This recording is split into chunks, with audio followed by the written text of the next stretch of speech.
Hi, my name's Corinne. I knit and crochet, and welcome back to week 2 of me posting every Friday through Halloween.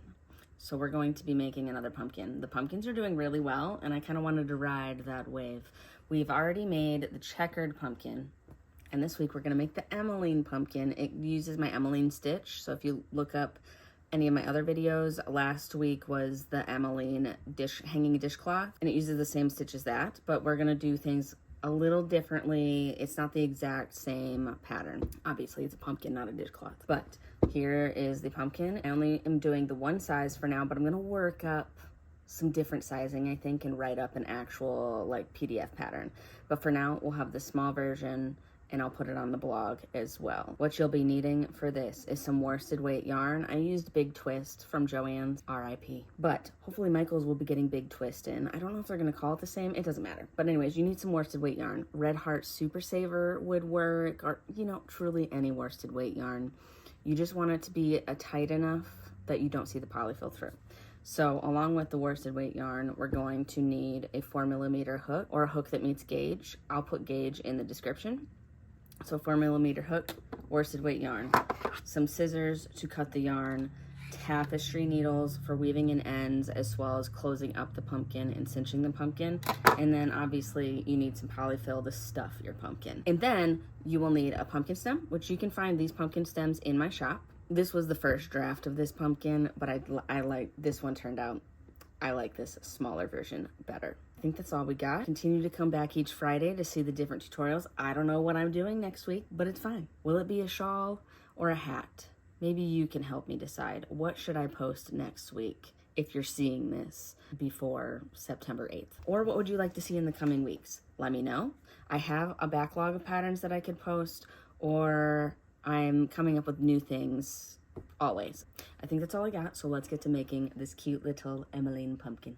So to begin, we're going to take our 4mm hook, we're going to take our yarn, and we're going to make a slip knot, put it on the hook, and then we're going to chain 17. 1, 2, 3, 4, 5, 6, 7, 8, 9, 10, 11, 12, 13, 14, 15, 16, 17. We have 17 chains. We're going to twist it or turn it so that those back loops are showing. So you have the front of the chains, the back loops. We're going to crochet into the second chain, or that back loop right there. Second chain from hook. We're going to half double crochet into the second chain. And then we'll half double crochet across for a total of 16. So we have 1, 2, 3, 4, 5, 6, 7, 8, 9, 10, 11, 12, 13, 14, 15, 16. We have 16 half double crochets. We're going to turn the work and chain 2. Now we're going to fork cluster in the first stitch only. So yarn over, insert into the first stitch, pull up a loop. You have 3 loops on the hook. Yarn over again and insert into that first stitch, pull up a loop. Now you have 5 loops on the hook. Yarn over, pull through 3 loops, yarn over, pull through 3 loops. That's the forked cluster, but for the very first stitch. The next one, we're going to yarn over, insert into the second stitch, pull up a loop, 3 loops on the hook, yarn over, insert into the following stitch, pull up a loop, yarn over, pull through 3, yarn over, pull through 3. See how that forked cluster's worked across 2 stitches? That's what we're going to do across the rest of this row. Yarn over into the same stitch as the last leg, yarn over into the following stitch, yarn over into the same stitch as the last leg, and then yarn over, insert into the following stitch.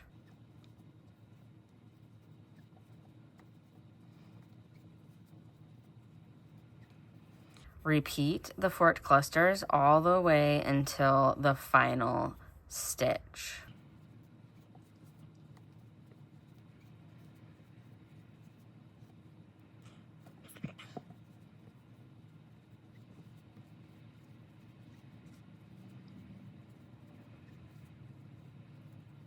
All right, there's one stitch left. We're gonna make one more forked cluster starting in the previous stitch and ending in the final stitch. Complete the forked cluster, and then we'll add a double crochet into that last stitch as well. So now you should have 15 forked clusters and a double crochet. 1, 2, 3, 4, 5, 6, 7, 8, 9, 10, 11, 12, 13, 14, 15, and then there's the 16th stitch, the double crochet. And then you will turn the work, chain 1, and half double crochet across.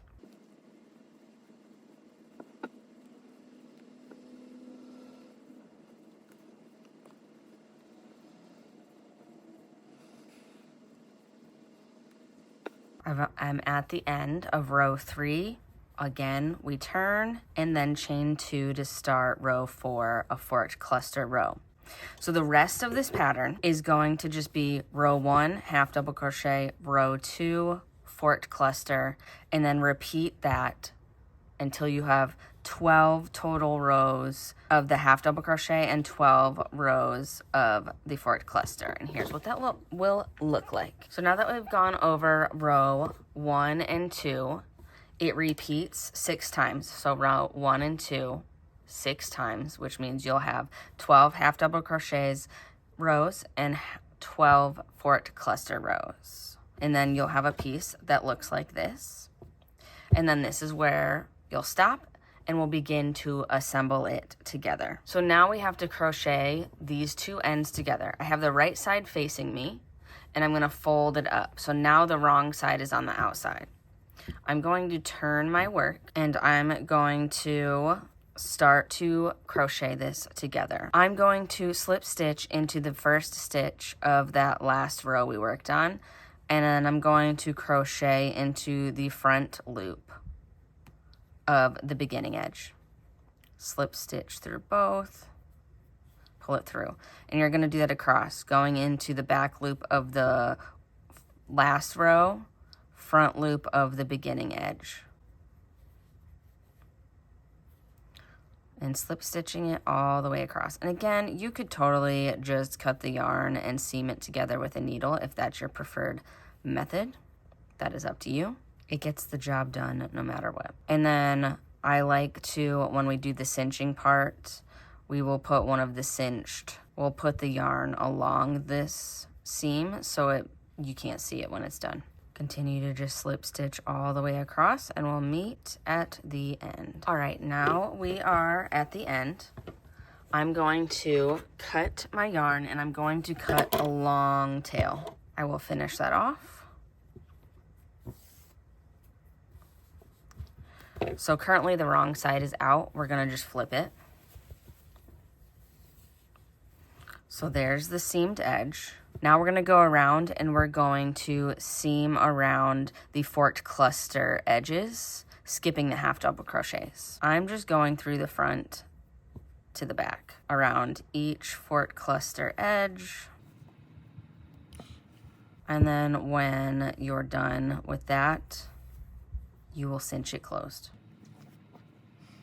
And really the goal here is just to seam the top and the bottom so that you can cinch it closed. So if you have any other sort of method you prefer, go for it. It's your pumpkin. I've just found that this works for me. All right, we've reached the end, so I'm going to pull that and see how that cinches it closed. We're gonna pull that tail in. Now we're gonna cinch it closed. I'm gonna put the tail through the center. And then just to make this easy so we don't have to weave in any ends, I'm just gonna tie that tail from the beginning chain and the tail from the last row together to cinch it nice and tight. And then what's great about that is you can just put your tails on the inside, or you could cut that long tail to seam around the top of this. But I'm just going to use a different piece of yarn. So we have it cinched. There's the bottom, and then next we'll cut a piece of yarn. So we have a long piece of yarn. I'm going to once again thread this. And we'll do the same thing as the bottom, but we're not going to cinch it closed because we still need to stuff it. So again, I'm going to find I'll start with the seamed edge. I'm just gonna thread it through, leaving a tail. And then I'm gonna do the same thing around. I'm gonna insert into the edge stitch of the forked cluster rows, front to back, around every single one. All right, we're back to where we started. And we can just kind of pull that a little bit, see how that'll cinch. But we're gonna pause here and get our stuffing. To stuff, you're just gonna need your polyfill or fiber fill. You could use scrap yarn, you could use fabric, whatever you want, and you're just gonna insert it into the pumpkin. And you just wanna make sure it's kind of even. You don't want one spot more fluffed up than the other, unless that's what you want, you know? Again, your pumpkin. In my yoga and qigong classes, I always stress that it's your practice, and just like it being your practice, this is your craft. You can customize and make things how you want it. I think I'm gonna keep it there. I don't think I'm gonna add any more. So now, we're going to, once again, seam this shut, or cinch it shut, I mean. I'm gonna pull that. So we have the tail ends. I'm once again going to tie them together. And then it's okay if one size has a hole, because one, either this can be the bottom or this can be the top of it where you cover it with a pumpkin stem. All right, so we have this tail, and I think this tail is gonna be long enough to cinch around it. So let's try. We're going to cinch around it 4 times. So I've threaded this long needle. We're gonna go through the center to the other center. Pulling it through. Let's find that seam. It looks so good, I couldn't find it. You're gonna line this up with half double crochet rows. So we're gonna line it up with the seam where there is a half double crochet row. Insert it back through the center. And then we're gonna go 3 forked clusters. 1, 2, 3. Line it up with that half double crochet row. Insert it again through the centers. And then you'll want to pull it so you're cinching it and it's creating that indent. And not only that, it pulls these together too, which makes it, I don't know, cool. Okay, we're gonna count another 3. 1, 2, 3 forked clusters, line it up with that half double crochet row. Go through the center again, pull it so you're cinching it. And then one more time, 1, 2, 3, line it up with that half double crochet row, insert the center to the other side, cinch it. And then we have those 4 different sections to make it look more like a real pumpkin. And then I'm at the bottom. I'm just gonna sew around a random stitch that's close to the center, and I'm gonna bring it back out the top, and then maybe thread it around another close stitch that's close to the center. That should be good. And then you can just kind of weave in the ends as you would any other kind of amigurumi. I'm gonna cut it there. Now for the final step. So my husband's currently 3D printing a new stem that is black, and we've already put together the pumpkin and seamed and all that good stuff. So I'm gonna wait to see what that stem looks like, and then we can do it. But while I'm waiting, do you wanna help me choose maybe what the next video is going to be? There's a couple things we could do. We could stick with this Emeline stitch, because I have 2 things that are going on with the Emeline stitch that I haven't released yet. One, I'm working on the Emeline pillow. It's in a square, like a granny square, but it's going to be assembled this. So there's a pillowcase we could do. The other option, besides the pillow, we could do this ginormous shawl. I used 1, 2, 3, I think 4 balls of a DK weight yarn that I hand dyed, and then I used 3 micro skeins of color. Again, this is really easy. It's a 2-row repeat, and it just involves some color work. It's humongous. I still haven't even blocked it, so it should grow even more. But we have this that I could post a video of, or I could at least post it at some point. So let me know what you're thinking or what you'd like to see. All right, now is the last step where we're going to glue a pumpkin stem to the pumpkin. We 3D print these. My husband 3D prints them. I gave him the design. This is what we have. We have the small, the medium, and the large. I'm gonna use the medium for this pumpkin, but a small would look cute too. Ooh, do I wanna do a small? I don't know. I did a medium for this one, and I do really like it, but I kinda think the small one looks cute. I'm gonna do the small one today. Let's do the small one. All right, we're gonna do it. I'm going to use my E6000 Plus. Just gonna take that glue, put it on the bottom. That might have been excessive, but it's okay. And then we're gonna turn it around, put it in the center, and press down. You could do hot glue. I just don't like how stringy hot glue is, and if I were to like go sell these at a market and it got hot, sometimes hot glue can melt. And I've had just a really good time working with this or working with Gorilla Glue. So I'm gonna hold it down. I'm pressing pretty hard, but you could use a stick, you could use a cork, you could crochet a stem, you could use a cinnamon stick. There are many options, but if you do like the more realistic 3D printed stems, I have those in my shop available now. If you'd like to see other colors, let me know. We just did this color, and let me grab the black one. And there was this black one. I would have used this, but he printed the large one, so, but it would look interesting. Anyways, there we have it. Our cute little stem. And see, this is the difference. I made the same exact pattern, but I stuffed this one a little bit less than this one, and you can see how I was able to cinch it down more. So there's many options, many different things you can do. Make it your own. Decorate it. Add a ribbon. Add a leaf. Do what makes you happy. Anyways, thank you so much for making this with me. Happy making.